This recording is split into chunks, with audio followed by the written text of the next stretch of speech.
It's 100 years from now and humans have finally landed on the red planet. But how did this happen? And more importantly, now that they're here, will they survive to birth another generation or shortly perish themselves? This is What If You Were on Another Planet? And we're answering all those questions and more. First things first, the journey to Mars must have been no trivial matter. Anyone who's ever read up on space travel knows that the longest voyage to the moon and back lasted a total of 12 days. Compared to this, a mission to Mars would last anywhere between 8 to 10 months, unless, of course, it were a round trip, in which case, you'd have to travel for 2 years, minimum. If you're thinking the travel time is the issue here, think again. See, the major problem with space travel isn't that it takes forever. It's that when you're in space, the gravity is significantly weaker than it's on Earth. Among other things, this means that you don't have much need for your muscles, or even your bones for that matter. Now, while this sounds like fun, it causes your muscle mass and bone density to deteriorate dangerously. As per research, your muscles deteriorate by 20% after 6 months in space, making in-transit injuries a major obstacle to long mission times. On top of this, astronauts have frequently complained that a lack of natural light in their spacecraft disrupts their sleep, impairing their thinking abilities in the process. You remember all those sci-fi scenarios of astronauts turning on each other due to a lack of sleep? They're not a trope for nothing. It's highly likely, especially considering that there will be people from various cultures in our band of future Mars colonists from before. Now, to make matters much worse, the further you move away from the Earth's orbit, the more radiation you experience, leading to all sorts of genetic mutations. There's also the event of your tasting abilities changing, and the fact that you'd need a good amount of base resources like food and water for the journey. Thus, in light of what I've told you so far, it goes without saying that in 100 years from now, humans will have found ways around these problems. Perhaps they've had their bodies technologically enhanced to withstand the problems outside the Earth's orbit.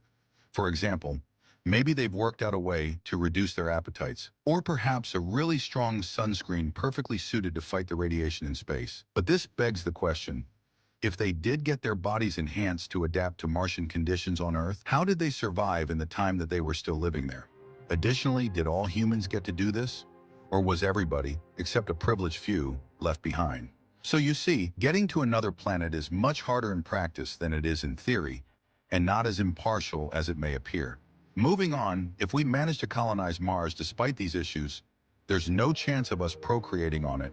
If we were to ignore the enhancements I just hinted at, then conception on Mars is highly unlikely. You see, the basics of fertilization require that the egg be implanted into the uterus. However, not only does reduced gravity make this impossible, astronauts have also reported a decrease in sperm count while in space. Do you sense where I'm going with this? Because this is as explicit as I can make it. Jokes apart, even freezing sperm and inseminating it wouldn't work, because Mars' temperature is highly unpredictable. The temperature is also a problem when it comes to storing life-saving drugs that come in handy postpartum. But let's say that humans still find a way to reproduce. Well, here's just a fraction of the adaptations their Martian human offspring will have to undergo to be able to survive.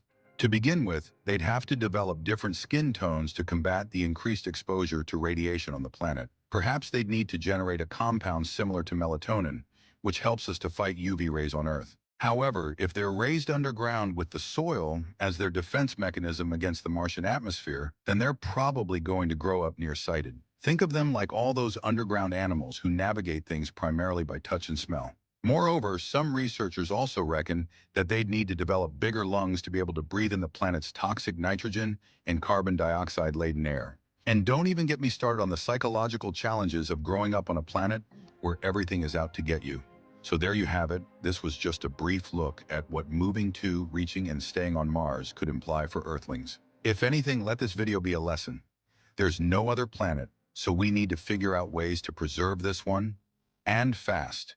What do you think? Could we make the Earth more livable with the amount of money that's being funneled into research for terraforming Mars?